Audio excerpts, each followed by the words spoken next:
السلام عليكم، مرحبا بكم معايا فيديو جديد. اللهم صل وسلم وبارك على سيدنا محمد. اليوم ان شاء الله غادي نقدم لكم طريقه باش تحضروا طرد ديال اللوز. كتجي زوينه بزاف، سهله في الخدمه ديالها، واخا المكونات ديالها ماشي شويه ماشي رخاص، ولكن كتجي بنينه وزوينه بزاف. نتمنى ان شاء الله الوصفه تعجبكم، خليكم معايا حتى الاخر. بسم الله. غادي نبداو. اول حاجه كناخذ الهشوار اللي غادي ندير فيها هاد الباط صابلي. غدي 150 غرام ديال الزبدة سبيسيال، زدت عليها 100 غرام ديال السكر كلاسي، زدت عليها قبيصة ديال الملح. غادي نضيف ليهم بوزة ديال اللوز 25 غرام. بالنسبة للوز ممكن نستغناو عليه، واخا هو كيعطي واحد البنة لهاد العجينة هادي، ولكن الا ما توفرش ممكن ما نديروش، وكنعوضوه طبعا بالطحين. عندي نص معلقه ديال فاني بودره وبيضه وحده كامله. صافي كندير كلشي في الهشوار. ممكن تعجنوها بيديكم، انا درت في الهشوار باش كتسهل عليا وما نخدمهاش بزاف باش ما تسخنش بالحراره ديال اليد. صافي نخلط كلشي هكا في الهشوار. ممكن هاد الطريقه تستعملوها حتى في العجينه ديال الصابلي العادي اللي كنديروا بهم الصابلي. طحنوا المكونات الاولى كلها في الهشوار، كيبقى لكم غير الطحين اللي كتجمعوا بيديكم. كتجي عمليه سهله وكتزرب لكم باش في عوض ما تبقاو تدلكوا بيديكم. صافي كناخذ العجينه درتها في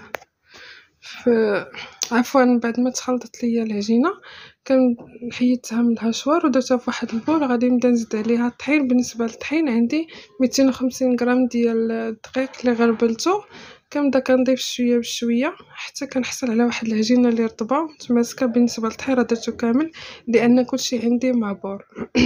صافي من بعد كندير هذيك العجينه في واحد كيس بلاستيكي، كنحاول نسرحها شويه هكا بيدي، وغادي ندخلها للثلاجه باش ترتاح لي واحد شويه.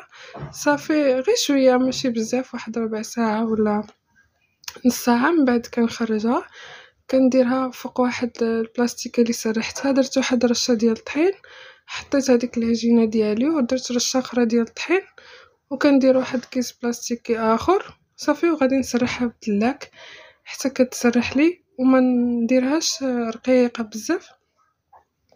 وعلى الجهد نتوما عندكم ميزانكم، عارفين كيفاش غادي نخليوها بحال كنسرحوا العجينه ديال الصابلي عاديه، ما تخليوهاش عاود غليظه بزاف. صافي كناخذ المول ديال الطاقط ديالي وكنقلب عليه هذيك العجينه.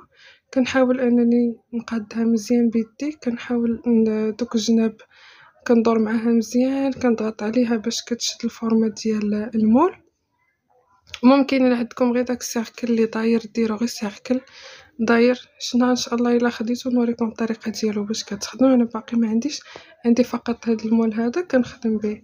صافي من بعد كنحاول نسرحها مزيان وكنحيد الجوانب اللي بقاو لي، وغادي نتكها هكا بالفورشيط. صافي وغادي ندخلها المجمد باش تبرد وتشد راسها مزيان. خاصها تولي ناشفه ولا كتقصح. دابا غادي ندوز باش نحضر الحشوه. عندي 150 غرام ديال الزبده حيوانيه، 150 غرام ديال السكر كلاسي، زدت عليهم شويه ديال الفاني بودره، تقريبا واحد نص معلقه صغيره. صافي غادي نخدم هادشي كله بالباتور مزيان حتى كيتخدم ليا على هاد الطريقه هادي. كتنسجم هذيك الزبده مع السكر سنيده. وكما قلت لكم الزبده ضروري مع الناس تكون زبده حيوانيه، ما يمكنش هاد الحشوه نديرو فيها الزبده مارغرين حيت ما غاديش تجي بنينه وما تجيش زوينه. ضروري ما خصنا زبده حيوانيه. صافي من بعد ما تخلط لي الزبده مع السكر زدت 2 بيضات. البيض يكون ما يكونش بيض صغير بزاف، حاولوا تاخذوا بيضات اللي يكونوا كبار باش يجيكم العبر وهذاك. صافي كنضرب مزيان هذاك البيض مع الخليط ديال الزبده والسكر، كنضربوه مزيان. وصافي من بعد ما تخلطت ليا غادي نزيد ليها اللوز مطحون حتى هو 150 غرام. يعني عندي 150 زبده، 150 سكر، 150 لوز، والبيضات 2 بيضات وشويه ديال الفاني. يا اما ديروا ساشيه يا اما ديروا فاني بودر. من بعد ما تخلط لي اللوز كما قلت لكم اللوز اخضر مطحون طحنته في الطحانه، زدت له معلقه ونص كبيره ديال الطحين. هاد الطحين ما عبرتوش لكم بالغرام، عبرتو غير بالمعلقه، معلقه كبيره باش كناكلو كتاخدو معلقه واحده ونص.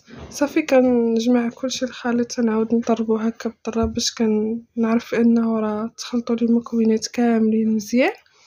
صافي دابا ان شاء الله غادي ندوز باش نديرها في بالنسبه للعجينه انا خرجت المول من الفريغو، كانت بردات مزيان وقصحت معايا. وممكن هاد العجينه الا ما بغيتوش ديروها في الفريغو ممكن تخليوها مثلا تعجنوها في العشيه وتسرحوها في المول وتخليوها تغطيوها بواحد المنديل نقي وتخليوها تبات ليله كامله في الكوزينه حتى الغد اللي عاد توجدوا الكريمه وتعمروها. ممكن حتى تصبح ناشفه وما كتخسر ما والو حيت ما فيها لا خميره لا حتى شي حاجه اللي غادي تخسرها لينا.